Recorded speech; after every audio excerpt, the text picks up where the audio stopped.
Tanzanie, les grandes plaines du Serengeti accueillent la plus grande concentration d'herbivores au monde. 1,5 million de gnous, 200 000 zèbres, 300 000 gazelles de Thomson se réunissent pour ce banquet vert et donner naissance à leurs petits. Un des défis de ce safari est de trouver ces grands rassemblements d'herbivores avec la promesse de voir des petits gnous et, si on a vraiment beaucoup de chance, assister à une naissance en live. Bien sûr, qui dit herbivore dit prédateur qui rôde, hyènes, chacals, lions, guépards n'attendent pas de faire part pour participer aux festivités. En route pour ce nouveau safari dans le Serengeti. Je m'appelle Perrine Cross-Marie. Je suis archéozoologue et guide de safari. Plusieurs choses me fascinent dans la vie. Parmi elles, les carcasses, les crottes, magnifiques, non? Et les relations proie-prédateur. Ma spécialité? Traquer les animaux sauvages. Durant mes missions, j'ai pu approcher des lions, suivre des ours jusque dans leur tanière. J'ai même côtoyé des hyènes jusqu'à sentir leur souffle. Aujourd'hui, je vous emmène sur les traces des animaux sauvages comme si vous y étiez.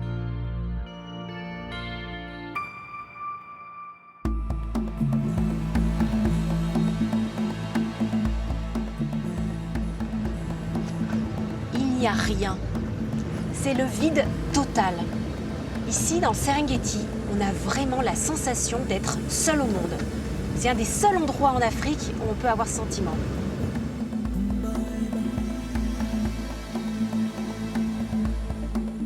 Située en Afrique de l'Est, au nord de la Tanzanie, cette immense zone sauvage couvre 14 000 km².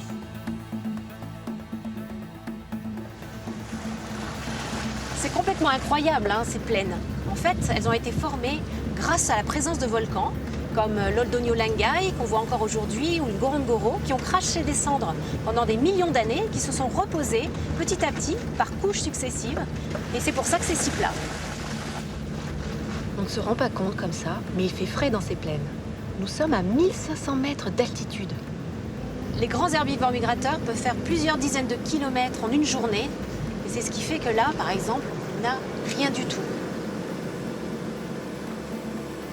Ils peuvent être très loin. Mais où? C'est très joli. On dirait presque la couverture du calendrier de la Poste avec les petites fleurs. C'est un chacal doré caché dans les hautes herbes. Il fait la sieste. Trop beau.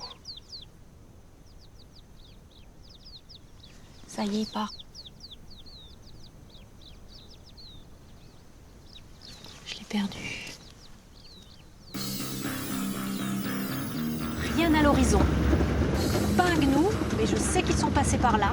Il y a beaucoup de crottes fraîches partout tout autour. L'herbe est très rase, donc ils ont tout brouté et ils sont partis ailleurs. Peut-être qu'il a plu là-bas, et c'est ce qui conditionne surtout les mouvements des gnous. C'est la recherche de l'herbe grasse et bien juteuse. Et là, il n'y en a plus.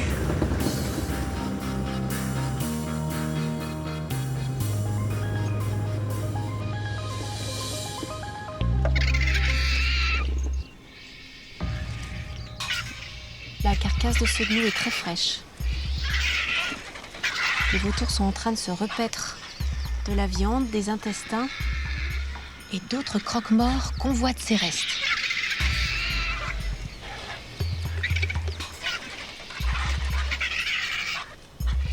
Ces marabouts attendent leur tour. Et dans moins de 3 heures, il ne restera plus un seul bout de chair sur les os.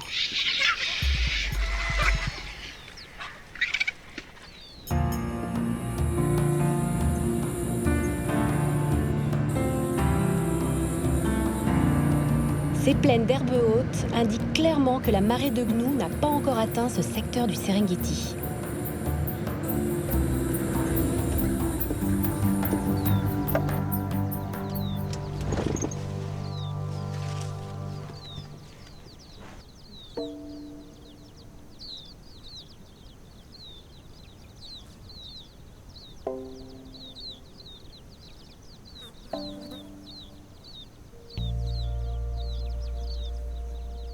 Il y a 3 lionnes dans l'arbre.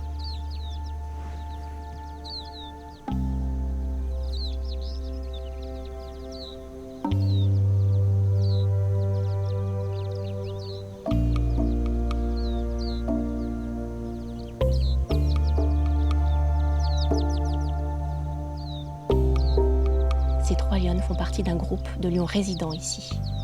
Un clan de lions peut atteindre jusqu'à 30 individus, mais en général, ils sont juste une quinzaine.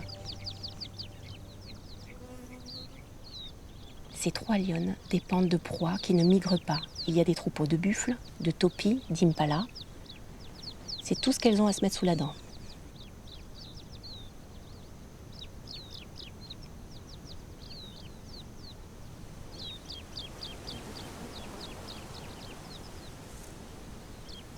À mon avis, elles partent en chasse parce que l'arbre leur sert de mirador, elles voient tout. Et là, elles ont vu quelque chose que je ne vois pas.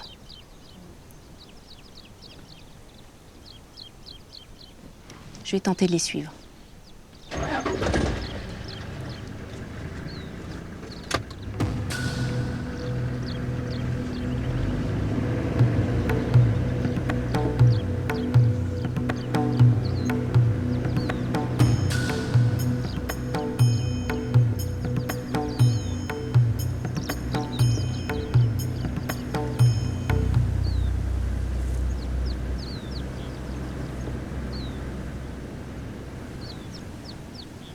Très difficile de les suivre parce qu'on voit juste une petite queue de temps en temps, les oreilles. Il faut vraiment être vigilant. Dans ces hautes herbes, c'est très compliqué.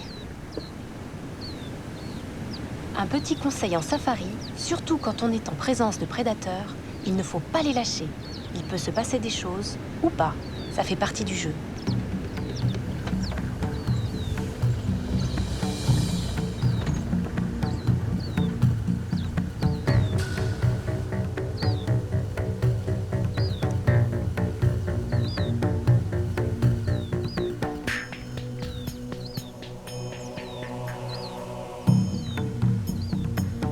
Elle monte sur une termitière.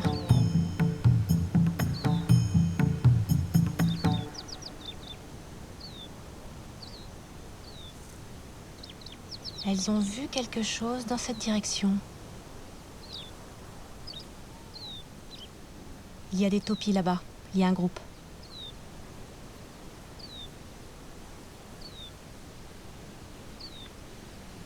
Elles sont en train d'analyser ce qu'elles vont faire. Elles sont en train de scanner le paysage. Comment elles vont procéder? Ces lionnes sont vraiment des pures beautés du Serengeti. Très sauvages. On voit la plus vieille, elle a plein de cicatrices sur les oreilles, sur le corps. Rien à voir avec celle qu'on trouve en captivité. Là, on sent la férocité. La plus âgée a disparu. Elle est partie en premier. Elle doit être en train de ramper dans les herbes, bien cachée. Et là, il y a les 2 autres qui sont en train de partir à leur tour. Il y en a une qui part dans ce sens et une autre de l'autre côté. Elles vont essayer d'encercler le troupeau. Une belle stratégie de lionne.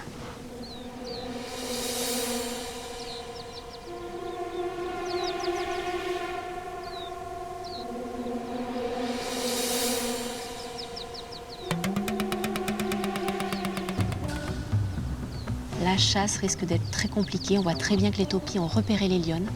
Celui-là, là-bas, sur la droite, c'est la vigie. Il s'est posté en hauteur. Il n'en perd pas une miette.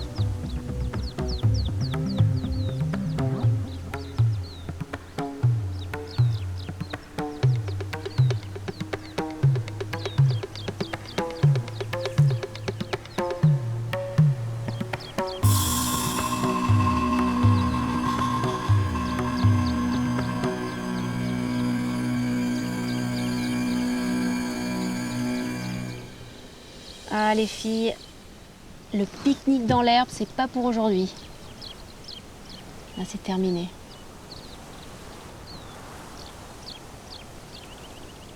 Les lions en général ont un taux de réussite à la chasse de seulement 25%.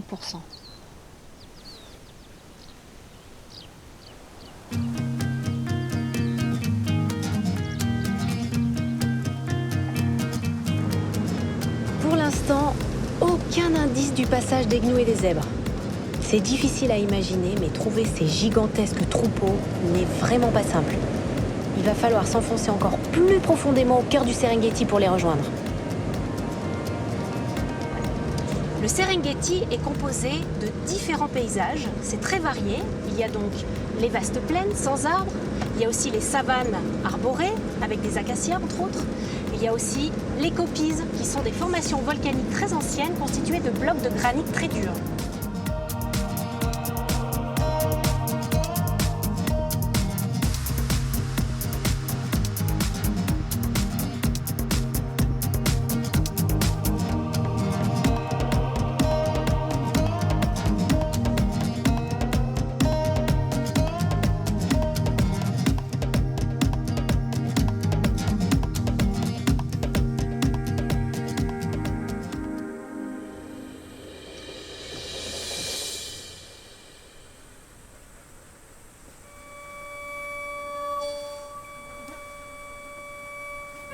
Cette carcasse n'est vraiment pas vieille. Ça doit faire 4 ou 5 jours qu'elle est là. Sur le crâne, au niveau des mâchoires, il n'y a pas de canine. Donc c'était une femelle, parce que chez les équidés, dont les zèbres, seulement les mâles ont des toutes petites canines, en haut et en bas. C'est dur, parce que lorsqu'on regarde par terre, je vois des petits poils, des petits morceaux de peau, tout petits, avec des petites rayures et un petit os. Probablement que c'est son petit, parce qu'à cette période de l'année, les femelles ont soit des petits à leur côté, soit dans leur ventre. La migration, aussi spectaculaire et incroyable qu'elle soit, elle est aussi le lieu de drames quotidiens. En 4 ou 5 jours, un zèbre peut parcourir, à cette période de l'année, beaucoup de distance pour rejoindre les plaines. En une journée, au maximum, c'est 17 km. Donc là, le troupeau peut être à entre 60 et 80 km.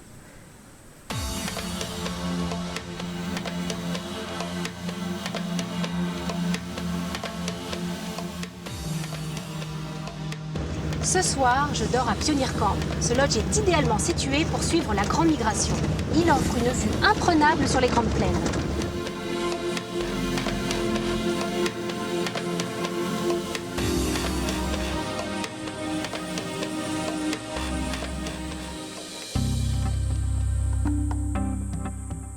Perché sur un kopi, le Pioneer Camp rend hommage au camp mobile des premiers safaris.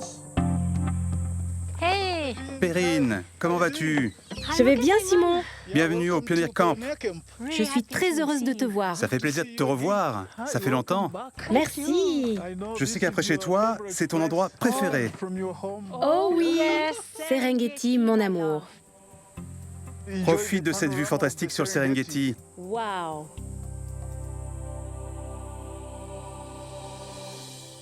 On ne peut pas l'oublier, c'est impossible. Complètement d'accord. Quand il fait clair, Oui. tu peux même voir le Ngorongoro d'ici. Tu peux voir tout d'ici. Quand la grande migration passe par ici, on peut voir des gnous partout. Et tu sais, je suis à la recherche des grands troupeaux. De gnous? Bien sûr, et des zèbres. Et ici, c'est plutôt vide. Le Pioneer Camp se situe juste devant le passage de la grande migration qui a lieu tous les mois de janvier. Et tu ne t'attends pas à ce qu'il soit aussi près d'ici. Donc c'est par là. Par là. Le Serengeti est un écosystème très sensible. Les lodges comme celui-ci se doivent d'être respectueux de l'environnement qui les entoure. Comme le nom l'indique, nous voulons revenir aux années 1930. Nous avons installé des tentes magnifiques et elles sont toutes équipées de panneaux solaires. L'eau de ta chambre est chauffée par l'énergie solaire. En fait, toute l'électricité de ta tente vient de l'énergie solaire. Nous voulons vivre avec zéro empreinte carbone.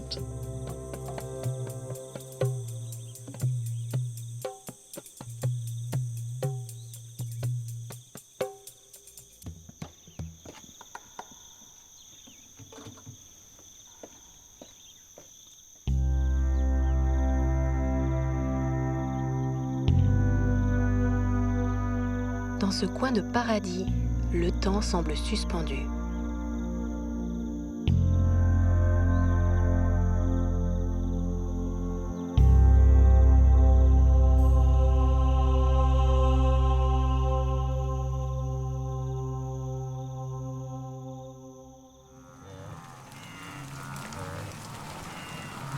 dans la pluie.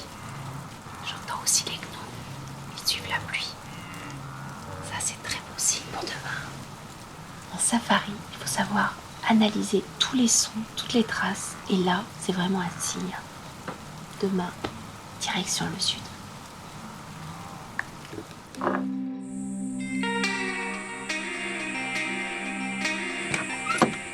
Avant de partir en safari, surtout lorsque l'on sait qu'on va parcourir de longues distances, il est très important de vérifier les niveaux de sa voiture.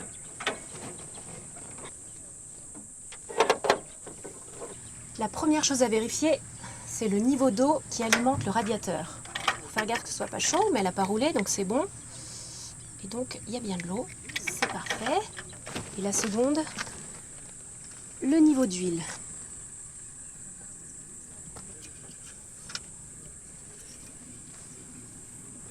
C'est OK.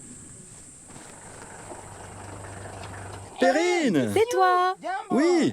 Ah, je suis heureuse de te revoir, Pascal. Qu'est-ce que tu fais là? Ah, j'essaye de trouver les troupeaux légendaires, mais je ne sais pas du tout où ils sont.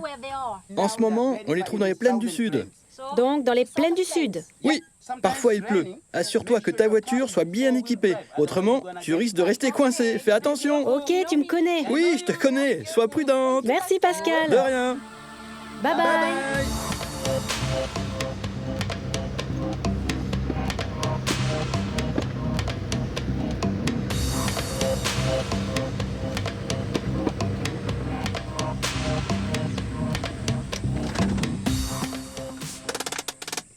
Les traces sont très fraîches, ce sont celles de gnous. Merci la pluie. Elles sont très nombreuses, c'est un assez grand troupeau. Ce sont principalement des adultes et ils sont partis dans cette direction. C'est toujours très difficile de prédire les mouvements des herbivores. Et là, grâce à ces indices, on sait où on va, c'est par là, vers le sud.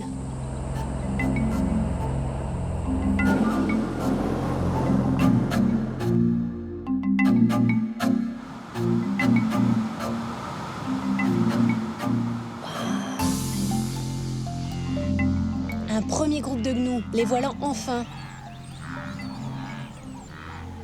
C'est assez difficile de savoir combien ils sont parce qu'ils sont dissimulés dans la végétation. Il y a une petite famille de zèbres, 7 femelles, des jeunes et un mâle dominant. On le reconnaît bien, il est statique. Il surveille. Cette année, les petits sont en pleine forme. L'herbe est excellente, c'est un très bon cru. Les jeunes peuvent rester pendant 2 ans aux côtés de leur mère et profiter du lait maternel, même si, dès l'âge d'une semaine, ils commencent à brouter. Cette femelle allaite encore son poulain, mais elle en attend déjà un autre. Elle a besoin d'une herbe bien grasse et riche pour les nourrir. C'est pour cette raison qu'elle migre.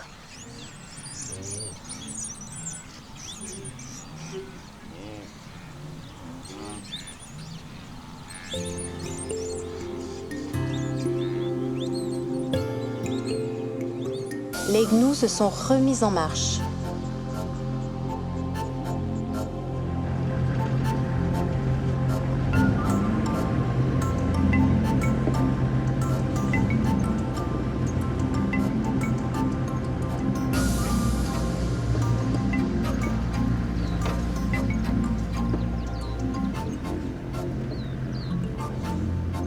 Les grands herbivores ne sont jamais seuls. Ce guépard solitaire ne fait pas le poids face à un gnou ou un zèbre adulte, mais il peut facilement s'attaquer à un jeune.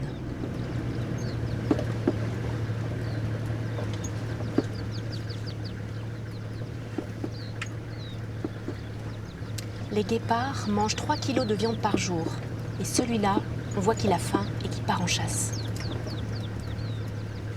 Il faut toujours garder des distances raisonnables avec les carnivores, surtout les guépards qui ont besoin de beaucoup de place pour chasser.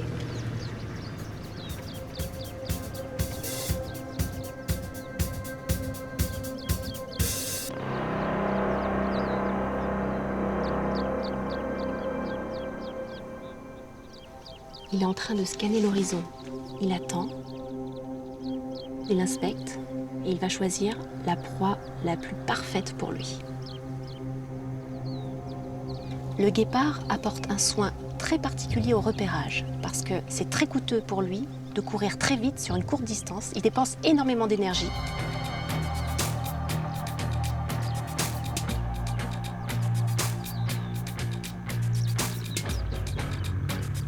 Il a vu quelque chose, c'est sûr.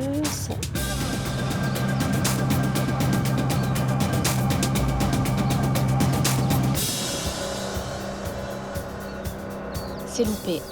Le gnou s'en tire cette fois-ci.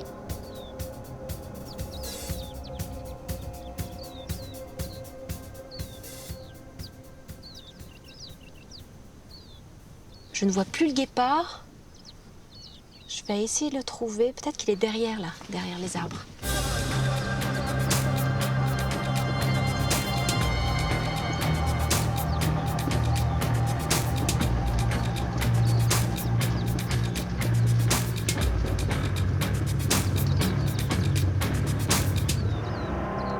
Il a attrapé un petit gnou. Oh là là, il est encore en vie en plus.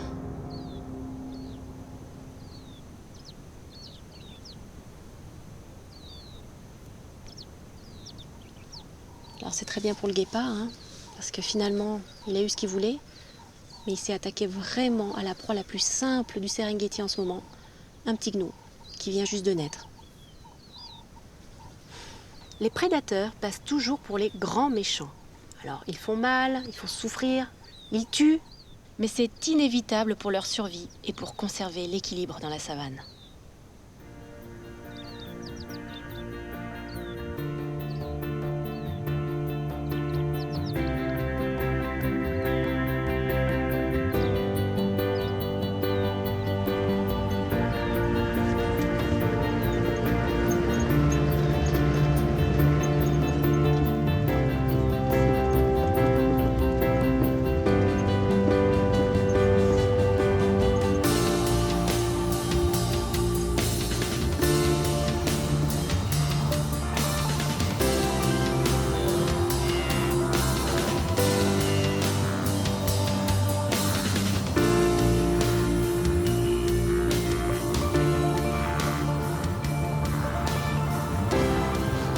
C'est complètement fou.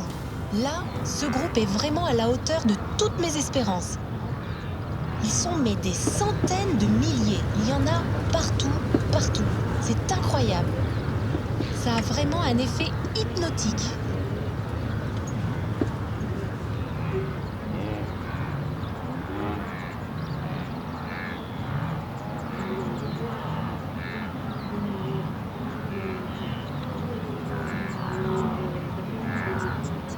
Tous ces gnous convoitent les pâturages qui reverdissent après les averses.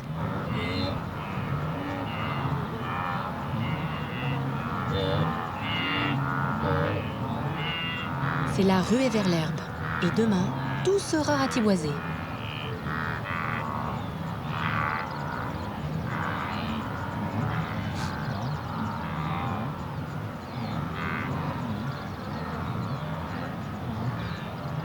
Il y a des dos noirs partout. Des cornes, des sabots. Ce qui est incroyable, c'est de savoir qu'il y a des milliers et des milliers de mâchoires qui sont en train de manger en même temps. On entend même le bruit.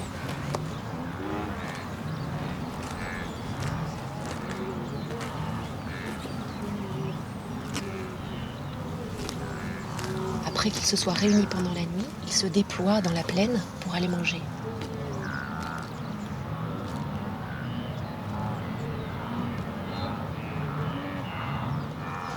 Il y a beaucoup de femelles gestantes. Elles ont un ventre bien rebondi, elles ont les tétines qui sont enflées.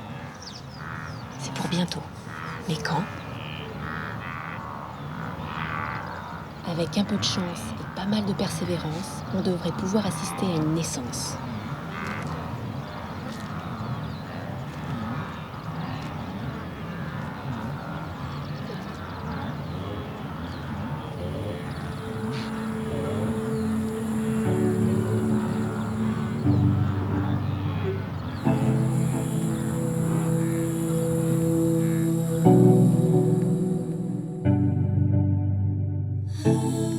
La saison des pluies, c'est vraiment la plus belle saison en Afrique. Il y a vraiment des contrastes de couleurs, un vert fluo sur le ciel gris ardoise. Et là, on a vraiment le summum avec ce magnifique arc-en-ciel multicolore, c'est un vrai cadeau.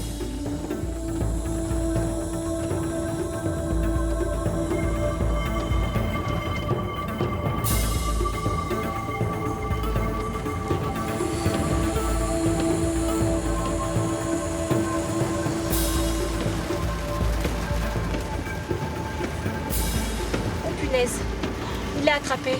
Il y a un mâle lion qui vient d'attraper un tout petit gnou, un bébé.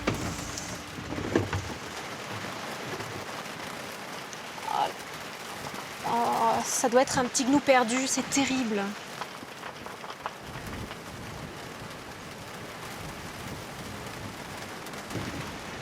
C'est vraiment incroyable de l'avoir vu juste sous la pluie, là, comme ça, parce qu'on voit quasiment rien. C'est vraiment très très difficile.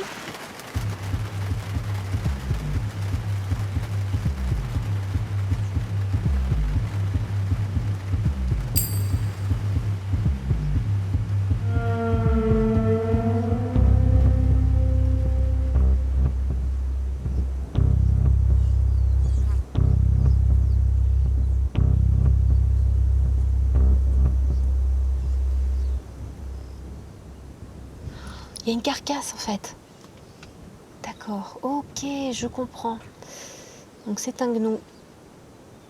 C'est de toute évidence la mère qui a été tuée en premier. Et là, le lion a vu le bébé. Il l'a chassé, pas parce qu'il avait faim, parce qu'on voit très bien qu'il a le ventre bien gonflé, bien rempli, tout simplement par instinct. Il a regardé sa proie et a dit j'y vais. Il en a bien trop pour lui tout seul.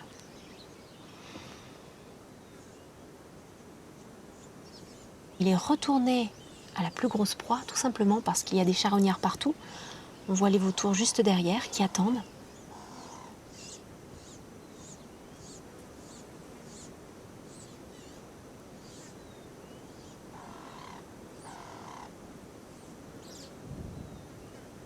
Je ne sais pas où il veut aller avec sa proie, mais il veut la cacher probablement.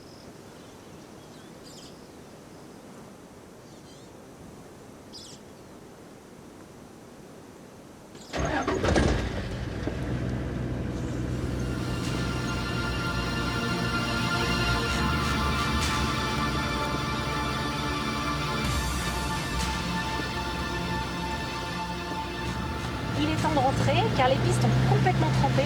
Le risque maintenant, c'est de s'embourber. Alors il faut faire très attention, il faut rouler lentement et surtout partir beaucoup plus tôt pour être à temps au lodge.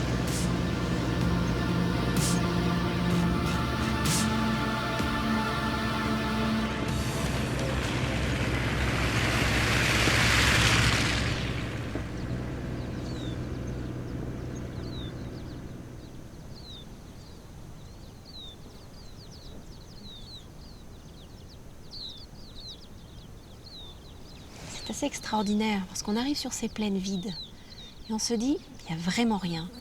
Et pourtant là, on a la chance d'être en face d'Autotion. Pas un, pas deux, mais 6. Une petite famille. Ça fait vraiment plaisir de voir ces petits Autotions en pleine forme parce que là, ils ont atteint quasiment la taille adulte. Le nombre est exceptionnel aussi. Ils sont 4 en général. Les Autotions ont entre 1 et 2 petits qui survivent. Donc ça, c'est génial.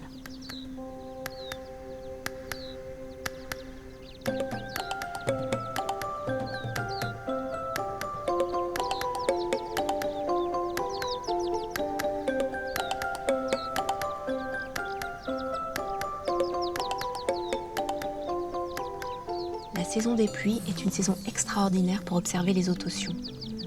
Comme il pleut beaucoup, la plupart des terriers sont vraiment trempés. Du coup, ils préfèrent profiter de l'air frais, du soleil. Et c'est comme ça qu'on peut les voir le plus souvent en maraude, en famille.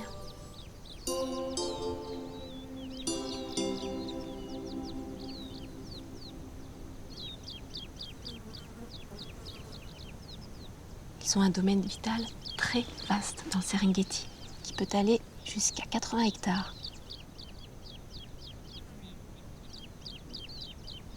Leur régime alimentaire est presque exclusivement constitué d'insectes.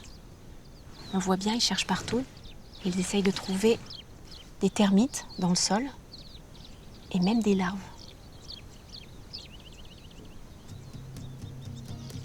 très efficaces, car ils sont très rapides.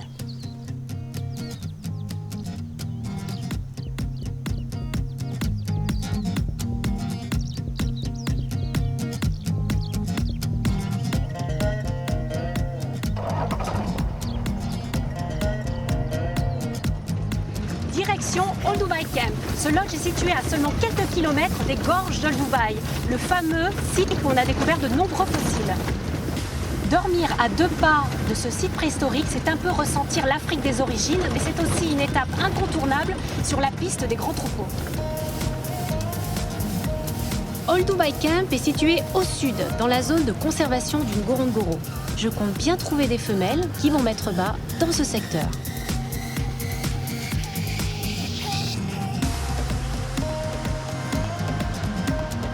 Ce lodge atypique est l'une des fiertés de Denis Le Bouteux.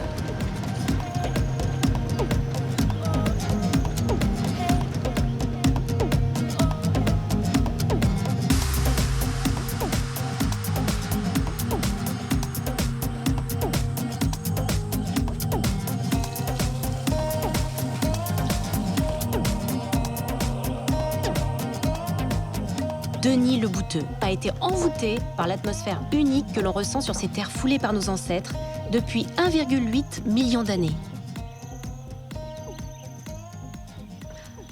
Denis, trop heureuse. Bah moi aussi. Hein, quel plaisir C'est d'être là partagé, c'est ensemble. partagé. Écoute, moi je suis comme une C'est folle. partagé. C'est vraiment poétique. Tu vois, quand tu as la lumière qui vient s'accrocher sur les pentes vallonnées Ouais. du Alors là, Ngorongoro. c'est assez nuageux en ce moment. Mhm. Bon, t'as compris, hein, l'année est pluvieuse. Hein. Oui, c'est D'ailleurs, sûr. il y a un orage là-bas. Ah, c'est magnifique. Mais c'est pour ça que ça va être très beau, parce que là, la migration va être plus spectaculaire.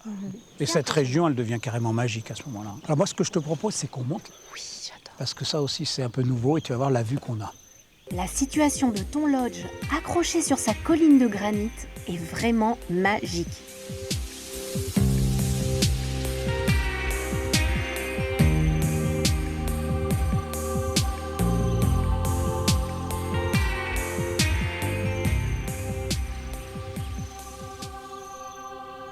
C'est très harmonieux.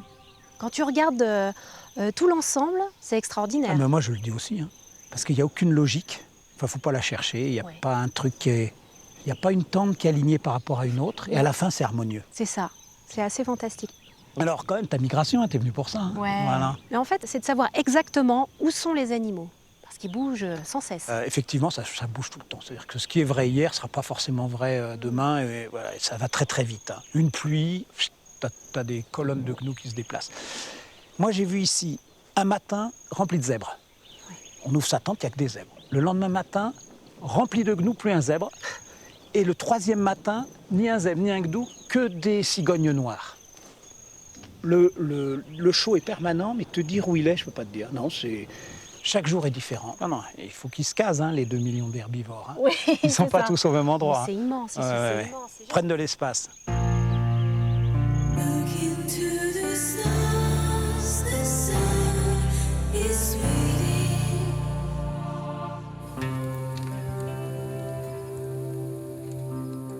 Tu vois, le rocher, là, Ouais. je sais pas, on se sent adossé, on se sent protégé par ce Complètement. rocher. Ouais. Voilà. Des humains ont vécu ici, c'est sûr. Où on est là, Ah il y en oui, a eu d'autres avant nous, puis bien longtemps avant nous. Hein. des Enfin, je ne générations. sais pas quand a été inventé le feu exactement, de quand ça date, mais dès que tu as un petit feu là, que tu as le rocher là, et moi, c'est là qu'il faut se mettre. Les grandes plaines, c'est hostile. Tu es en danger partout. Mhm. Là, non. C'est un des endroits où tu es protégé. La gorge de Olduvai, avant d'être la gorge, c'était un lac longtemps. Donc le lac, tu es un peu sur les hauteurs, tu as le lac, tu as l'eau douce. Ça devait être un lieu de passage. Oh, il y avait des hommes ici, ouais, sûr. C'est un site unique quand même ici, hein, où tu t'es implanté. Ben là, Olduvai, c'est la bascule de la préhistoire, enfin de l'histoire de nos origines. Ce qui en fait sa force, c'est le fait qu'il y ait à la fois autant de restes humains, aussi bien datés et aussi différents. C'est extraordinaire, Voilà. la conservation Ouais. de ces Alors, ossements. Les deux importants, hein, donc qui sont à peu près de 2 millions d'années, un petit peu moins. Il y a un Australopithèque, très robuste, on va dire Obélix, Mhm. et puis un Homo habilis, plus L'habilis. petit, Astérix, donc plus malin, cerveau plus développé. Ouais. Ils cohabitaient, mais on descend de l'homo. l'eau. Du genre homo. Toi et moi. Ouais. C'est génial. Tu vois, les étoiles commencent à bien sortir là maintenant. Ah ouais.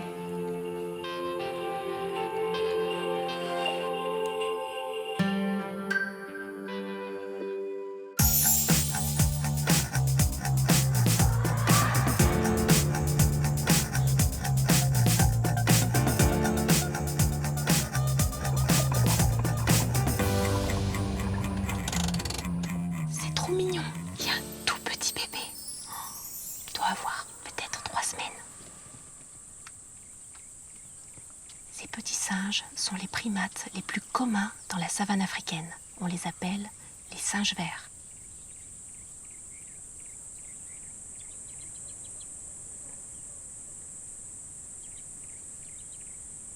Il est craquant, le petit. Quand le Serengeti est ouvert, c'est vraiment la meilleure période pour observer des bébés de singes verts. Il y a assez de nourriture, il y a des pousses, de l'herbe, des insectes, des fruits. Pour les mères, c'est idéal pour la production de lait, mais aussi pour les jeunes qui commencent à tester les petites herbes, comme celui-là.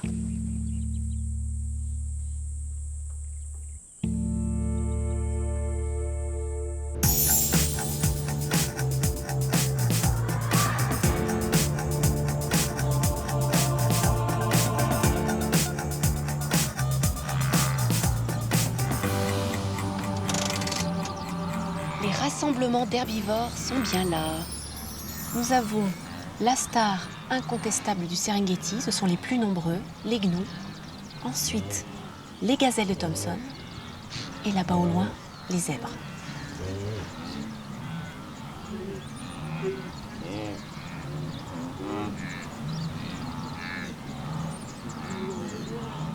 Le gnou, la gazelle de Thomson et le zèbre sont en compétition pour la même ressource alimentaire, mais sont interdépendantes. Elles ont besoin les unes des autres. Le premier à arriver lors de la migration sur les plaines, c'est le zèbre. Lui, il débroussaille le terrain. Il a des très grandes dents, des grosses molaires et il mange toutes les herbes les plus coriaces. Le gnou, lui, il arrive en deuxième, juste après le zèbre, en très grand nombre, des centaines de milliers, voire des millions. Et lui, c'est la tondeuse à gazon de compétition. Il rase tout sur son passage et surtout une herbe très grasse et très fraîche. Et arrive la gazelle de Thomson, la plus délicate. Elle prend que des petites bouchées qu'elle mâche très bien et elle préfère les pousses tendres de l'herbe verte. Sans le passage du zèbre, le gnou ne peut pas manger. Et sans le passage du zèbre et du gnou, la petite gazelle non plus. Ils sont vraiment complémentaires.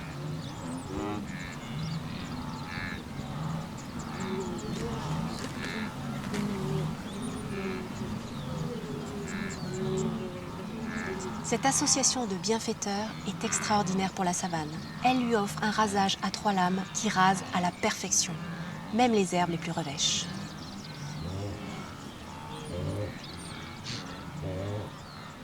Le rassemblement de tous ces herbivores, ce n'est pas seulement pour se nourrir.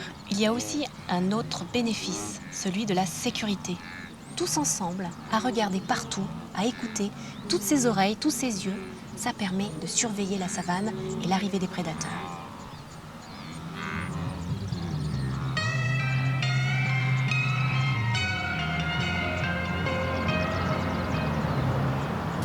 Avec autant de femelles gestantes, les probabilités pour qu'il y ait une naissance aujourd'hui sont assez fortes. J'espère avoir la chance d'assister à un heureux événement.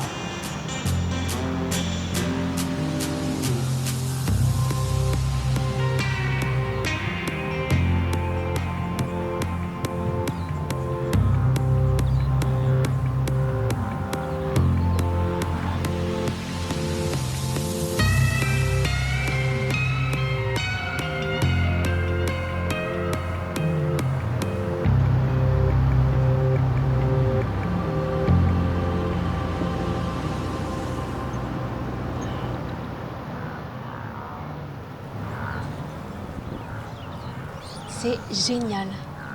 Je vois le premier petit. C'est ça. Il n'y en a pas un seul autour. Il n'y a que celui-là. Il faut le trouver, parce qu'il reste vraiment dans les pattes de sa mère. Il est collé à elle. Il doit avoir 1 voire 2 jours, pas plus. Il est trop mignon.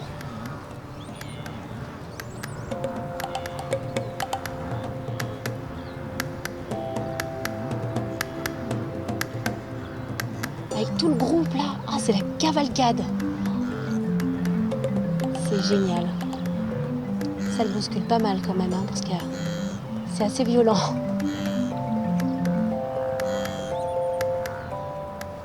Là, on assiste à une scène, c'est presque comme si on était à la maternité, avec toutes les femmes qui veulent prendre le bébé dans leurs bras. Elles veulent toutes le sentir, être proches de lui. Elles sont complètement stimulées par cette première naissance. Bientôt, il va y en avoir plein d'autres. La saison des naissances est une période très critique dans le Serengeti pour les mères et pour les petits. Rien ne doit provoquer la séparation de la mère et du nouveau-né. Premier conseil, toujours rester sur la piste. Deuxième conseil, lorsqu'il y a des gnous qui traversent, ne jamais séparer un petit de sa mère. Ça peut être dramatique pour le petit, il peut être abandonné et vu qu'il ne s'est pas imprégné de l'odeur de sa mère, il peut prendre n'importe quoi et n'importe qui pour sa maman. La voiture ou même une hyène ou un lion. Et là, c'est terrible pour lui.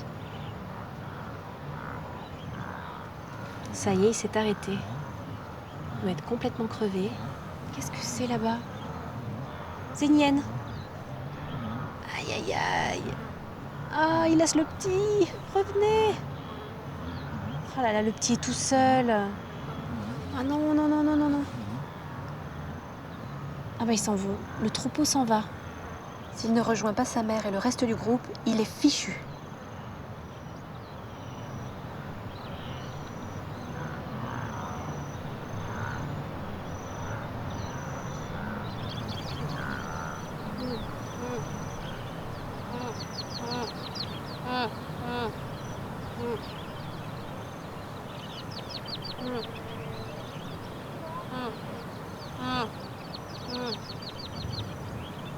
Ah bah ça y est, il la cherche. Oh, le pauvre bébé. Elle est où? Alors là, compliqué de la retrouver, hein. À cet âge-là, les petits sont hyper vulnérables. C'est vraiment une proie extrêmement facile pour les prédateurs, qu'ils viennent d'en haut, comme des aigles, ou d'en bas, comme un chacal, les hyènes, bien sûr, même un lion, c'est juste un snack. C'est terrible. Il sait pas où il est. Il est paumé, il est perdu. Il appelle sa mère. Elle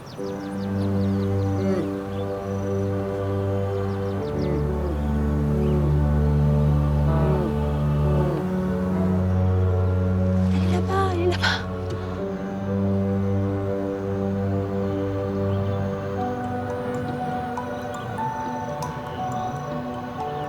Les femelles sont là, elles le regardent, elles le sentent et elles le laissent. Pas d'adoption possible. Elles ne peuvent s'occuper que de leur unique petit. Chaque minute qui passe voit diminuer les chances de retrouvailles, car le troupeau est toujours en mouvement et le petit peut rapidement se retrouver distancé ou noyé dans la masse.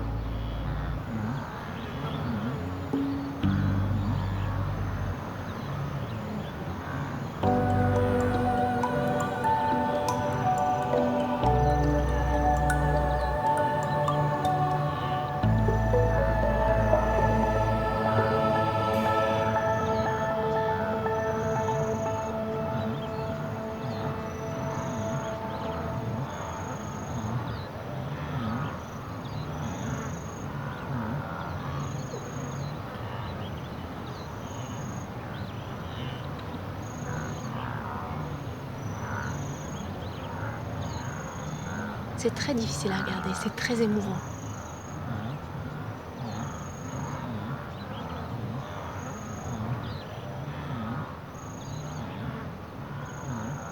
La mère est de retour. C'est un sacré soulagement, c'était horrible, cette attente. Ça, c'est chouette.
c'est vraiment impressionnant de voir tous ces gnous.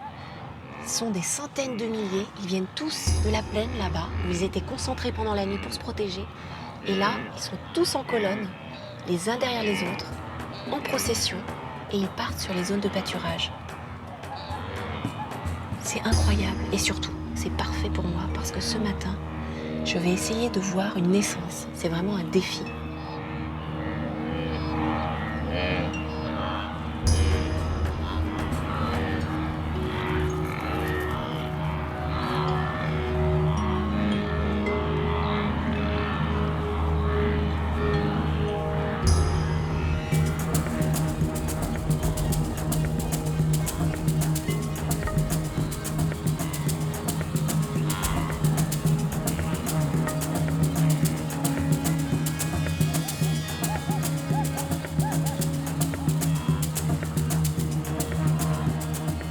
Il y a une femelle allongée par terre. Elle pousse. Il y a tout le groupe autour. Il y a même le mâle. Il y a le mâle qui la regarde. Ils sont vraiment attentionnés. Ah, je vois les deux pattes. Oh. Ça y est, en plein travail. Elle se relève. Ah mince. Il y a le troupeau qui est vraiment agité. Le problème là, c'est que si le troupeau bouge, elle n'a pas le choix que de bouger elle aussi. Donc elle s'est relevée et elle est en pleine mise bas. Et c'est critique, hein. C'est vraiment pas bon pour elle, ni pour le petit. Mais elle n'a pas le choix. Si jamais elle s'écarte du troupeau et qu'il y a un prédateur, le petit peut mourir, ou même la mère aussi. Ça y est, je vois la tête. Une fois que la tête sort, c'est bon. Ça y est, il est sorti.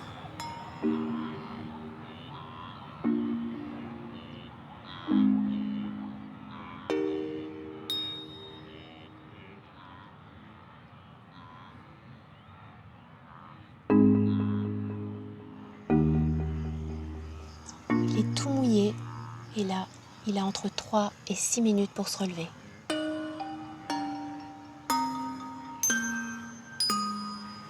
Il en va de sa survie. Dès la naissance, il faut qu'il sache marcher et après quelques minutes, courir à côté de sa mère.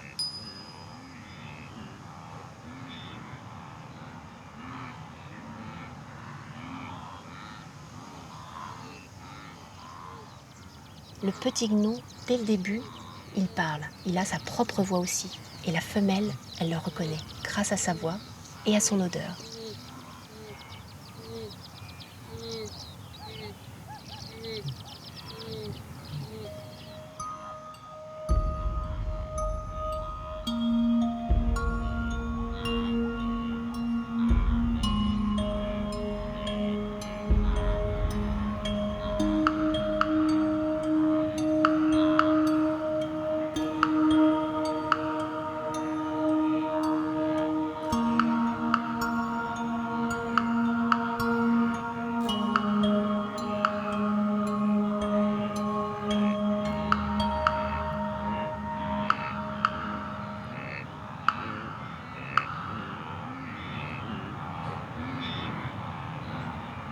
Il est en train de téter. Ça, c'est une des étapes clés pour le lien entre le petit et sa mère. Ça va très très vite. Ça fait à peine 10 minutes qu'il est là et il tète déjà. Ils vont rester ensemble pendant 8 mois. La mère est très protectrice, ainsi que le troupeau. Et on espère que ça va bien se passer. Je vais les laisser pour ne pas les perturber.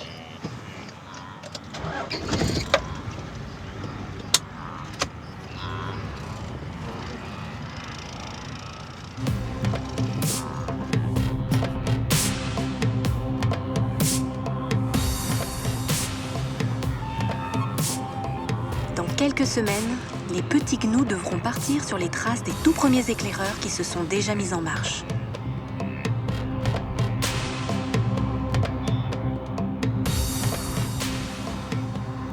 Quel spectacle! La migration des gnous ne s'arrête jamais. Ces grands voyageurs parcourent des milliers de kilomètres par an à la recherche d'une herbe toujours plus verte.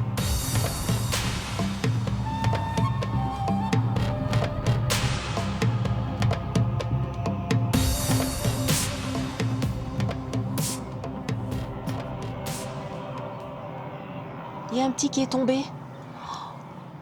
Oh, il est tombé dans le trou.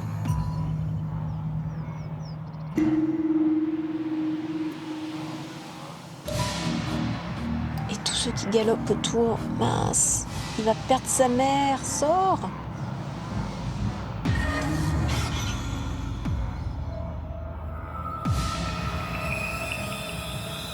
Oh là là. Si le lien est brisé, c'est fini pour lui.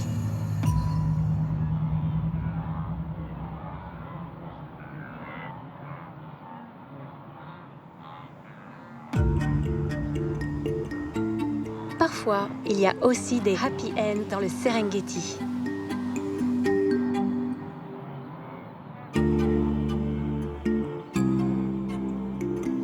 Il est temps pour moi de laisser cette mère et son petit dans leur long périple et de repartir pour de nouvelles destinations.